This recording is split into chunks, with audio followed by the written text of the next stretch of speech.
Denver's tipped minimum wage is a major source of debate. A recent study suggests lower wages would be good for business, but some restaurant owners aren't so sure. We're trying to assign blame to a group of people who make the industry run. Writing a budget isn't easy. Sticking to it is even harder. Colorado lawmakers say some folks will feel the pain as the state attempts to scale back spending. A small town on the Eastern Plains left reeling weeks after a car crashed through their courthouse. And students in Jefferson County are competing for the chance to serve an out-of-this-world meal. They are making food for astronauts, specifically to go up into the ISS. That's tonight on Next. Colorado's in for some serious belt tightening next year. The state Senate signed off on $47 billion budget today. That sounds like a lot, but that's after state lawmakers made serious cuts to close to $1 billion budget shortfall. The budget preserves funding for K-12 education rather than raiding education funding like the state has done in the past. But lawmakers made across-the-board cuts to Medicaid services, which are eating up a large portion of the budget as well. Those cuts have been some of the most controversial, including cuts to disability services and health care for non-citizen children and pregnant women. The budget also dips into the state's reserves, making cuts to dozens of grant-funded programs and canceling the next 2 years of Tabor refunds. Lawmakers from both parties said that this was one of the most brutal budget years yet, and they're already expecting another shortfall next year. We are not in a program expansion mode. We are in a harm reduction mode. We are doing the best that we can with the constraints that we have to do the least harm to the people of Colorado. We cannot continue to balance this budget with one-time money and paying for ongoing expenses time and time again. That truly is the definition of insanity. And we have to change our ways. The House and Senate made both some slight amendments that will have to be resolved before Governor Polis signs off. One of those amendments would fund a teacher recruitment program paying high schoolers for some college classes, which was at risk of being cut this year. And other amendments cut off funding for Colorado's controversial wolf reintroduction program. State lawmakers have made it clear that more Medicaid changes are coming, and that the state's current levels of Medicaid spending are unsustainable. This week, state lawmakers set aside $500,000 to review spending in the state's Medicaid agency. State lawmakers say Medicaid spending is on track to continue outpacing the rest of the budget, especially after cuts at the federal level. There have been a lot of big shakeups in the department recently. In recent years, the department has seen a ballooning Medicaid budget and several controversies like improper billing for Medicaid transport that cost the state millions, and a federal audit into questionable billing practices by some autism service providers. The state's budget committee says they're setting aside funds for an advisory group to investigate Medicaid spending, and that committee will make recommendations to bring costs down and avoid future spending errors. There's a growing split inside Denver's restaurant industry on whether the city should lower the tipped minimum wage. On one side, owners say labor costs are too high and point to a report on the state of Denver's restaurants. Now, 65-plus restaurant owners say that argument is based on flawed data. Our Spencer Soiter explains. When lawmakers craft policy, it's supposed to be based on good data. These numbers are not matching labor and statistics numbers. For the first time, a new state law now gives Denver the power to lower tipped wages, which right now sit at $16.27 an hour. And the conversation about doing that is heating up. It comes after a report released in late February titled The State of Denver Restaurants. It listed a bunch of reasons for restaurants struggling to hang on in the city, including Denver's tipped minimum wage. The cost of labor was a very significant issue and something that a lot of restaurant owners and operators are struggling to deal with. Adib Khan is the executive director of Denver's Economic Development and Opportunity, which worked with Visit Denver and InKind, a private restaurant financing company, to commission the report. The report was authored by the founders of the restaurant groups that own Snooze and Jack's Fish House. And to me, it matches what I hear from the majority of restaurant owners, which is that costs are escalating across the board. It's labor costs, food costs. That's a reality. The report prompted Denver City Council member Darrell Watson to tell the Denver Post he was drafting legislation to reduce the tip minimum wage. But a growing group of restaurant owners say the report reached predetermined outcomes. It's authored by restaurant owners, which seems like a problem to me because they would directly benefit from any policy changes that would come after this report? I think it's disingenuous. I think it's trying to assign blame to the working class. Lindsay Dalton of Weather Vane Cafe and David Corboy of Alpine Eatery Food Truck aren't the only ones questioning the report. The Denver auditor has issues with the data too, saying parts of the report rely on outdated or incomplete data and could give a distorted picture of the state of the industry. The authors, though, say there was no policy push. 100%. We had no preconceived notion of what was going to come out of that report. So I asked Watson's office to interview him today, specifically asking for comment on whether he plans to bring some sort of legislation to council and if he still supports lowering the tipped minimum wage. His office told me it had no comment because there is no tipped wage bill being brought before the council. Of course, he's the one who told the Post he was drafting that. And the restaurants that have signed on to this list that are opposing it, I mean, it sounds like a pretty long list at that. It's about 65 restaurants or so, although there was an interesting discrepancy in here, and I need to go through each of them individually, but it's a lot of cafes and food trucks or pizzerias, smaller places, not necessarily your sit down with a server type place that seem to be opposing this, like the authors of this bill, of this study said there was. Well, we would be waiting to hear from them if it does come in front of council. Thank you so much, Spencer. Mountain towns that suffered from a hot, dry winter are cashing in on some summer attractions early, like Georgetown, where officials celebrated the opening of Guanella Pass more than a month ahead of schedule today.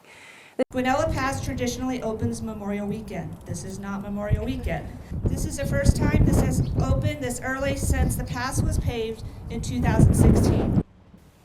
The 24-mile scenic byway is typically open from Memorial Day through Thanksgiving and sees its peak tourism when the leaves change in the fall. Clear Creek County officials say the route was able to be cleared significantly ahead of schedule because of the low snow levels this year. But you can never count out a spring snowstorm. County officials say the pass could be temporarily closed if driving conditions become unsafe. And speaking about spring snowstorms, I mean, we're in April. We've been waiting for snow for a long time. I know you made Kyle do the pledge not to garden. I also take that pledge, but it was really hard, I just have to admit. And so now we're expecting snow, of all things. We're not gardening until Mother's Day, right, Angeline? Right, I pledge. Nothing. We all pledge to do that, and here's the reason why. Sharp cold front will move through tonight. Classic Colorado. It's in the mid-70s right now, which means, of course, it'll be snowing in about 12 to 18 hours across the Denver area. In the mountains, you get that snow first. They might have to close Guanella briefly tomorrow with a burst of snow that'll move through the mountains tomorrow morning.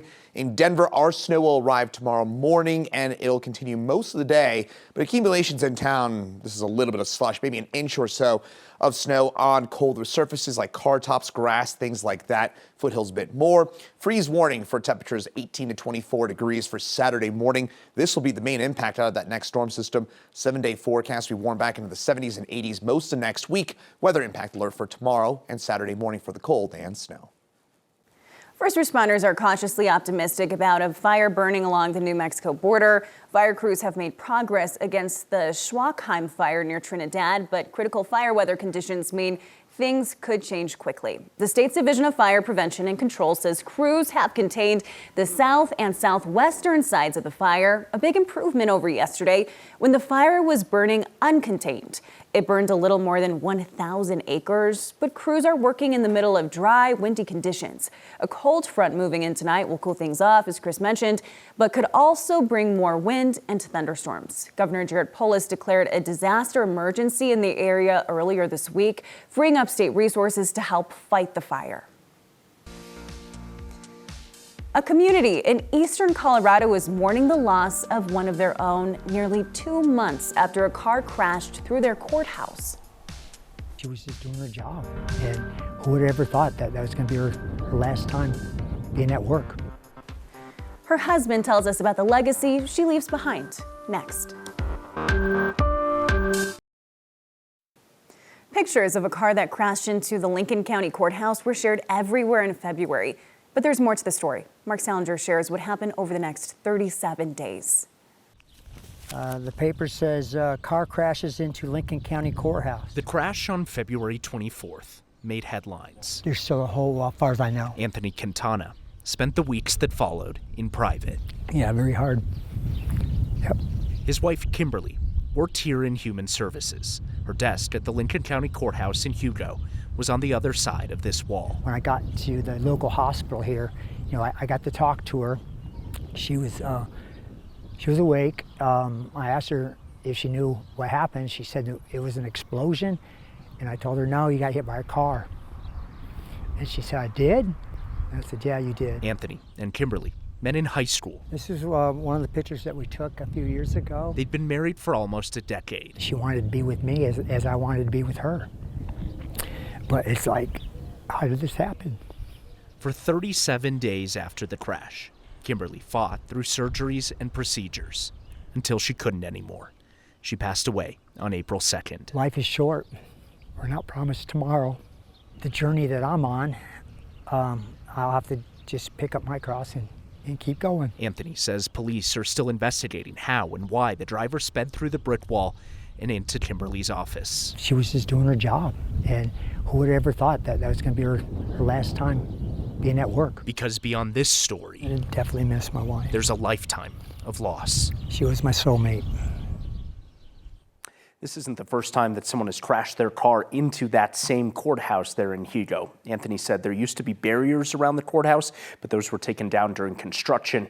No word from the sheriff's office on if the driver will face any charges, Angeline. And I'm sure that's something the family is waiting on to learn more about this driver and really what happens next. Yeah, we know it was a 75-year-old man who Colorado State Patrol says lost control of his car as he was driving in that area. Though if you are in that area around Hugo, you know that there's not really a road that's right next to it. So if he was going at a higher rate of speed, still a lot of work left to determine exactly what happened. Right. Well, our heart goes out to the family and everyone who knew her. Thanks so much, Mark.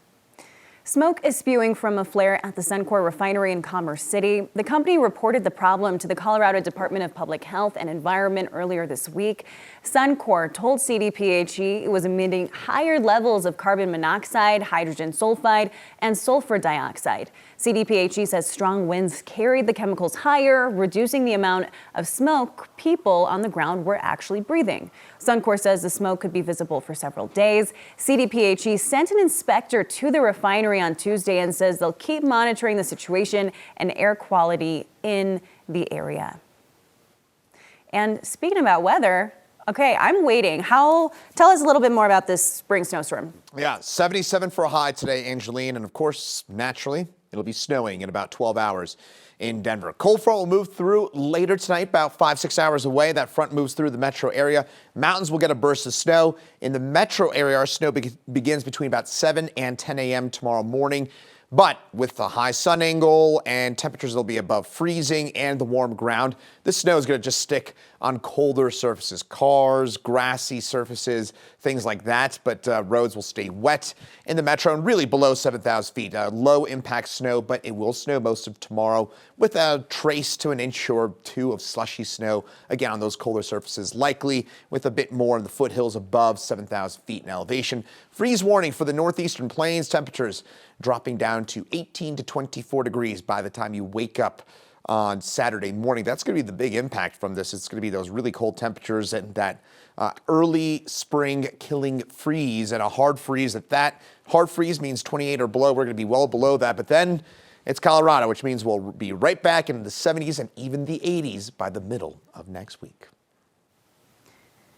Tonight on Nest, an update to the southern visitor we told you about last night. Birdwatchers are flocking to a retention pond in Arvada to catch a glimpse of this white ibis. They're a wetland bird typically found in the southern half of the East Coast. Fun fact, they eat the critters in the shallow water out there.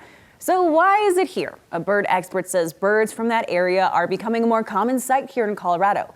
You may remember the anhinga spotted in Boulder County last year.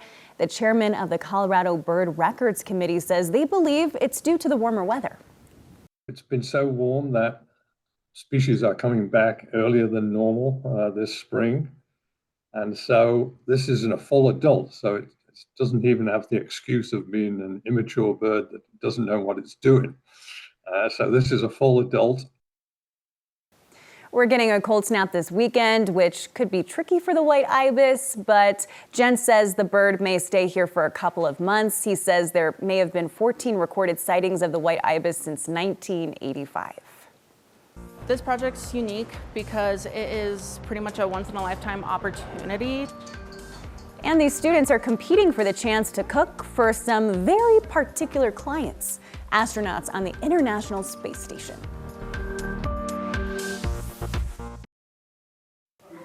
The next space mission is already taking shape, not in a lab, but on a plate, and it's launching right here from Jefferson County. Put aprons on.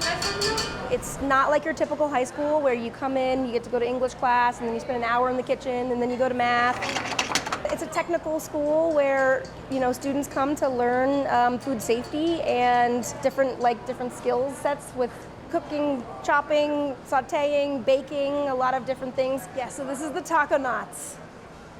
Ariana, Abby, JC. This is our dehydrated taco, so altogether it's perfectly measured. These meals are going to space. So we competed against about 30 other schools in the country, including Puerto Rico. We became top 10 in the country. And so the other 9 states that are going to Texas, they're gonna be bringing their taco, and then we will have 27 judges to decide what's best. It will be a new thing for astronauts to have when they're up there, supporting Colorado beef, so. The astronauts, they have to deal with microgravity. Because of microgravity, they lose their sense of taste and smell. When we had watched videos of past astronauts saying what they like in their food, they had mentioned really spicy food. Yeah, so what might be spicy, like really spicy to us, won't be spicy to them up there. I'm very proud of them. I mean, this is a really big deal. We were surprised. It's a very big thing. We get a lot out of it. There might be potential scholarships. Yeah, it would look really good on the resumes for a long time. It's crazy to think that the food started here and it can be sent up into space. It's crazy to think that that's a possibility. Like the food you made, astronauts are eating, which is awesome. Pretty cool, the more you know.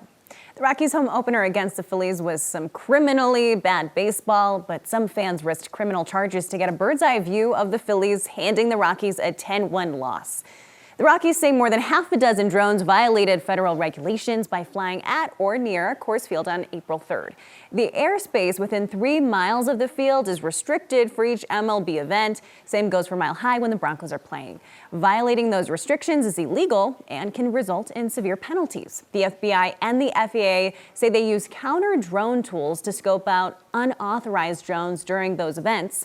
Operators who violate the rules face drone confiscation, the loss of their license, and fines up to $75,000.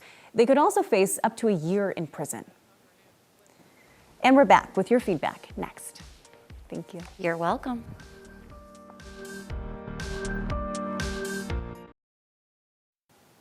All right, with your feedback, Ross and Loveland, let's reframe the $1 billion shortfall. It's only 2% of $48 billion. With rising gas prices, shrinkflation at the grocery store, most Coloradans are facing 10, 20, or 30% shortfalls at home. True, but when you really think about it, some programs are being cut 100%, some are being cut at different rates, and so the Coloradans that really use these programs are going to definitely face a different percentage, right? And so you have to think about it in that way too. Thanks so much for joining us. Kyle's back tomorrow.